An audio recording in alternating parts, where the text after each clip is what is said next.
I will say at the outset, as I know many of you and many of you are dear friends and colleagues, that my expertise is more on the complex coronary side. The reason I was fortunate to get this topic is that it was a learning experience for me, because this is a very specific area of medicine. And so I've kept the slides short so we can keep the discussion a little bit longer. I thank Carlos Colette, the group at Corals and Optima, for allowing me to use these slides. These are my conflicts. So today we're going to talk about three things. Define what a myocardial bridge really is. Talk about how it's most appropriately diagnosed, and that's probably the most confusing area of this area of medicine, at least to me. And then talk about how we would treat it in the average patient, given that we have a multitude of different potential treatments available. But this under-recognized condition is rarely treated at all. So let's start with what a myocardial bridge is. I think we're relatively familiar with the concept in that you have a normal heart where the majority of your epicardial vasculature is easily visible across the top of the heart muscle. At most, it's covered in adipose tissue. But there are segments of heart muscle that can overlie large epicardial vessels, most commonly the LAD territory, most commonly in the proximal to mid segments. This is what's known as a myocardial bridge. This is a little bit histologically and pathologically different than an intramyocardial segment because of the depth of the vessel and the fact that a myocardial bridge is challenged by a contractile band of tissue above the vessel versus an intramyocardial course, which is not entirely encased in a contractile band of tissue, but instead dives deep into the myocardium below the surface, and so is not necessarily affected the same way as a band of muscle across an epicardial artery. So this is what a myocardial bridge looks like, where then in diastole, you have a fully expanded, fully opened vessel, and then in systole, you have a severe systolic compression of the vessel as a result of a focal myocardial band that crosses the top of it. And so, as a result, when we look at how these vessels actually behave, not only do you get a systolic compression of a focal segment of the artery, but you get an abnormal early diastolic function of that same artery, because there is a period of time where when systole relaxes and early diastolic filling of the coronary occurs, that there is in fact a sucking phenomenon that results in a change in normal coronary blood flow and puts at risk the microvasculature, which is really the business end of the heart's blood supply. We can talk all we want about the epicardial coronaries, but the reality is 95% of what actually supplies the heart is located within the myocardium in that microvasculature. And it's that suffers when you get changes in diastolic filling parameters and hemodynamics. So how frequent are myocardial bridges? Just a show of hands, because I think this is an interesting part of this. We don't really recognize how common these are. Who would say that 10% of their angiographic patients have a myocardial bridge? Hands up for 10. How about 20? That's 2 in every 10 patients. How about 30? 40. So the real number is somewhere between 3 to 4 out of every 10 patients you see. And if you look at the Euro intervention study that was written by Jennifer Tremmel and her group about 3 years ago, where they saw 187 myocardial bridges, it was in 157 patients. Some of these patients, in fact, had 2 bridges. Some had 3 bridges. So what we recognize is that this is, in fact, a fairly common segment of the population, though it's important to recognize, based on Schwartz's classification in 2009, that the vast majority of the patients do remain asymptomatic. That's your sort of type A myocardial bridge, with type B being intermittently symptomatic and type C being the ones that Suk just discussed, where they present with MI with non-obstructive coronaries. And this is the group where we really need to start to understand how to diagnose them appropriately so that we can start to treat them appropriately. And as you just heard, the treatment modalities that we employ are ever so slightly different than the standard approach. So what does a myocardial bridge look like? Well, we talk a little bit about the torsional or intermittent squeezing that we see on an angiogram, but the reality is that is an incredibly insensitive diagnostic tool.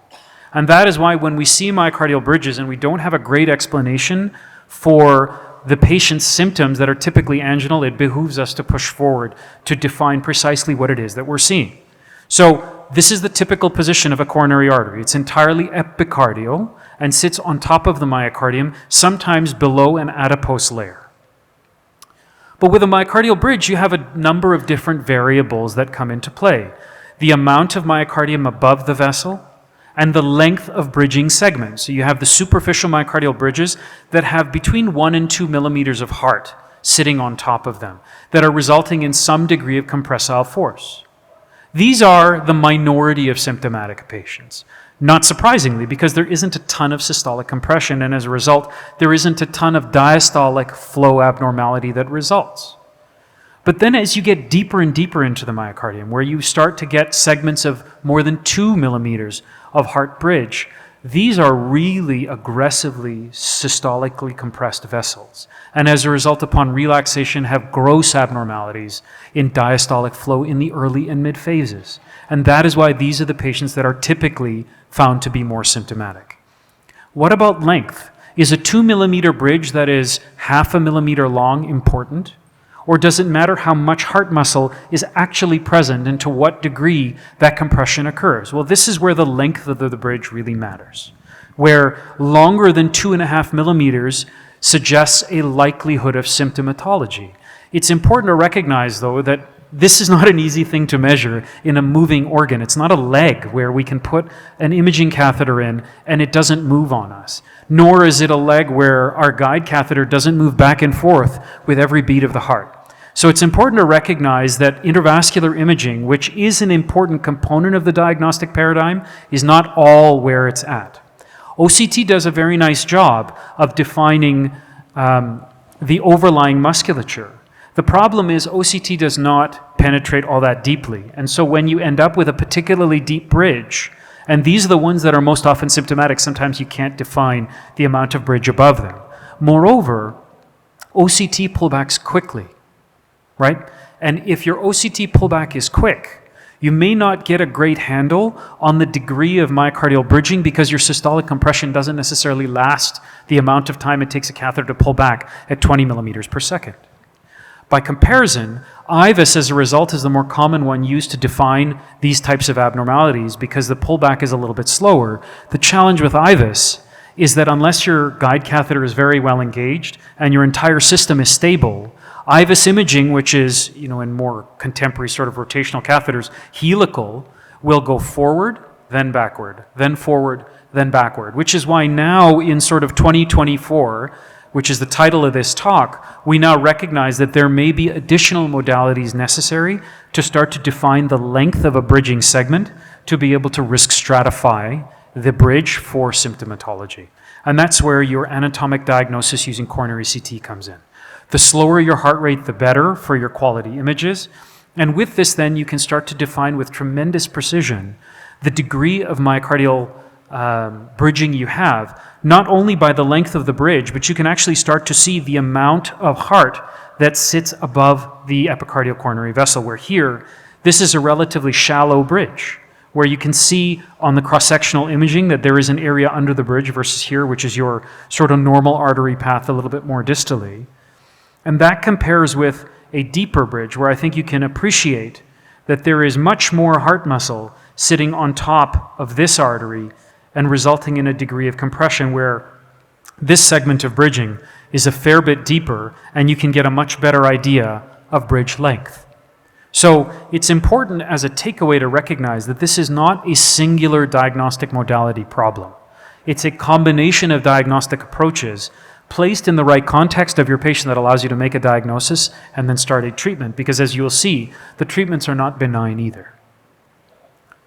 This is what it looks like on angiography. So depends on the view, depends on the amount of contrast that's used, it depends on the severity of bridging. And that's why the angiogram is relatively insensitive, though in this particular vessel, you have pretty clear bridging that you can see right in the middle part of this, where you almost obliterate this.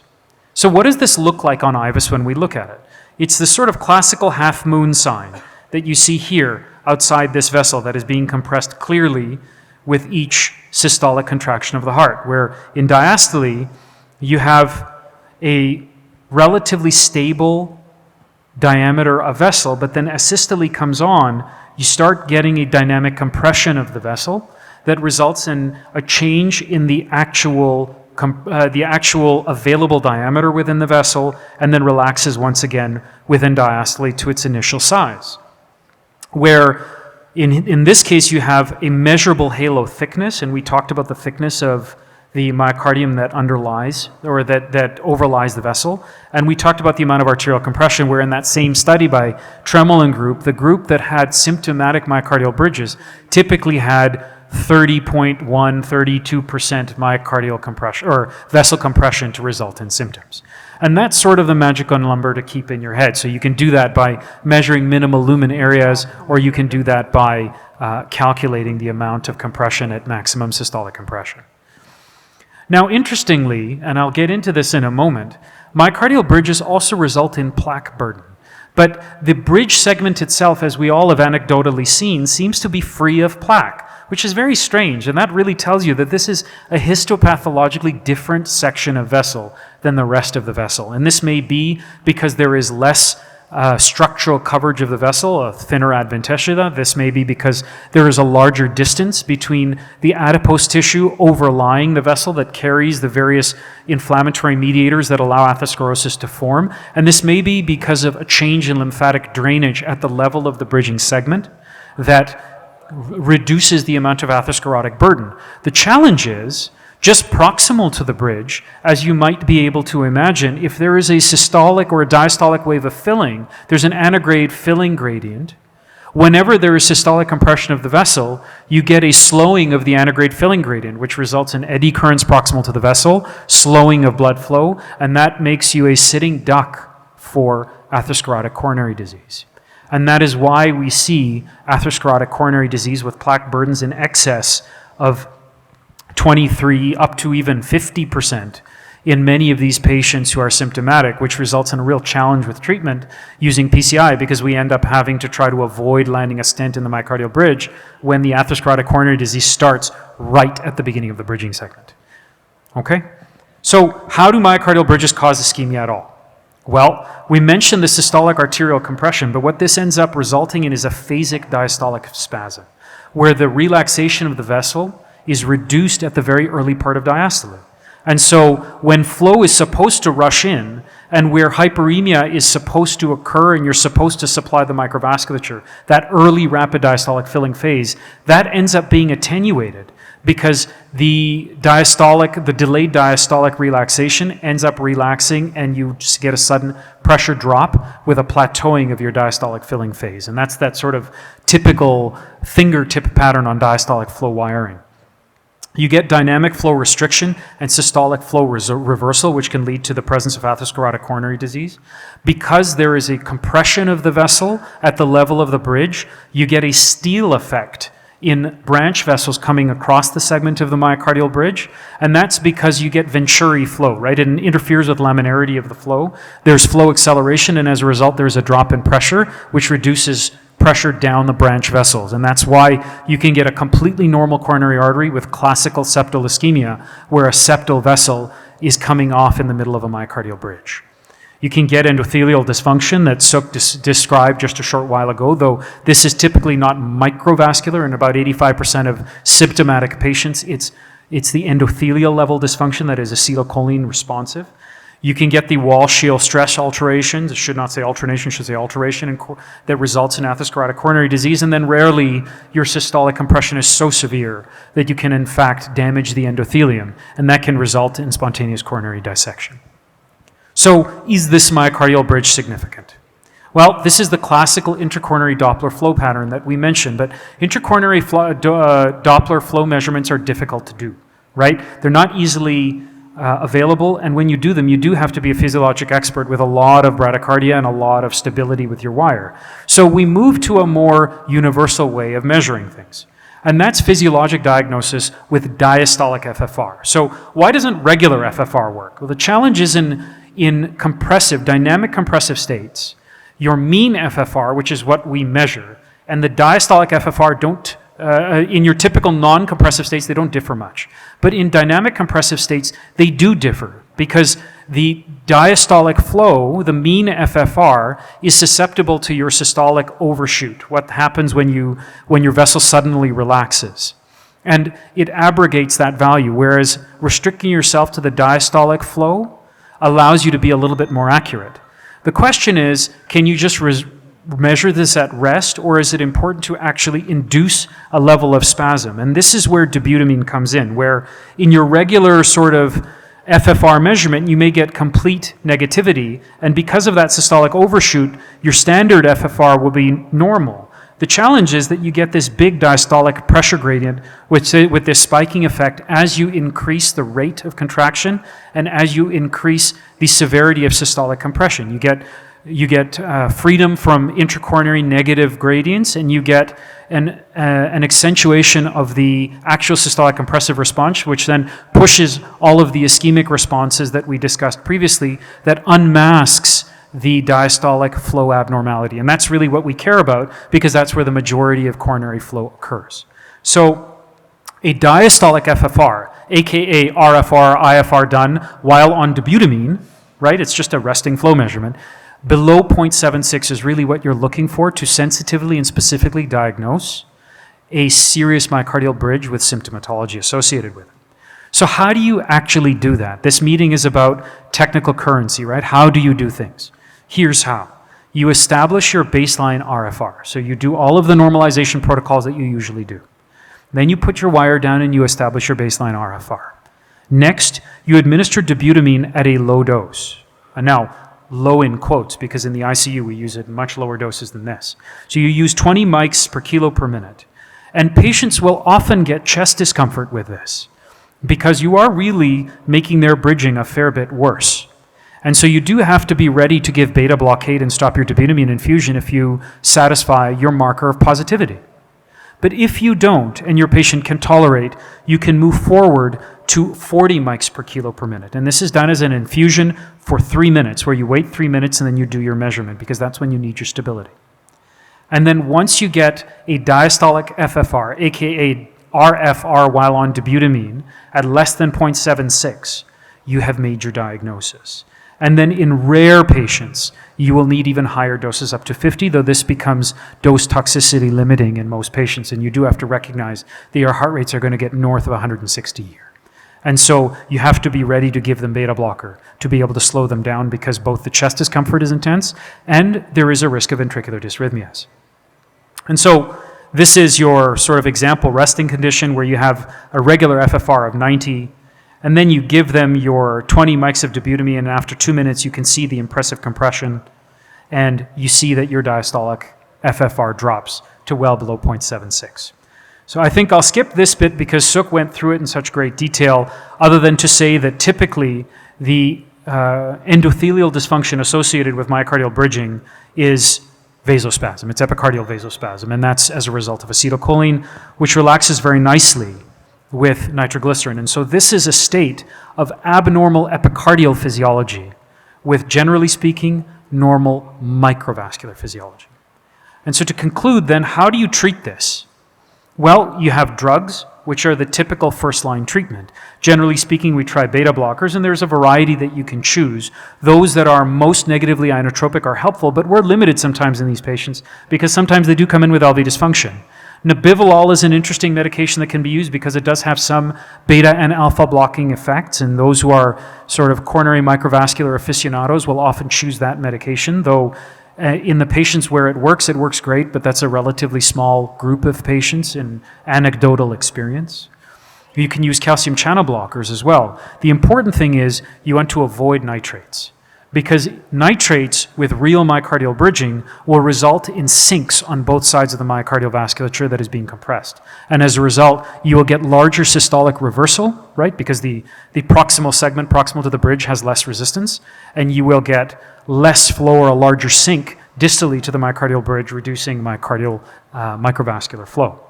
PCI has been tried. To tell you the truth, it's not a great option because of what we know around myocardial compression of stents and in-stent restenosis, though with newer high radial strength stents like Megatron, maybe it's something worth considering. I think that's something that would have to be systematically studied before I would be comfortable doing it on a regular basis. And then there's surgical unroofing. And unroofing, there's unroofing and there's unroofing, right? There's the median sternotomy approach, which is a little bit easier to get to the artery. where the surgeon aims to split the myocardium above the vessel.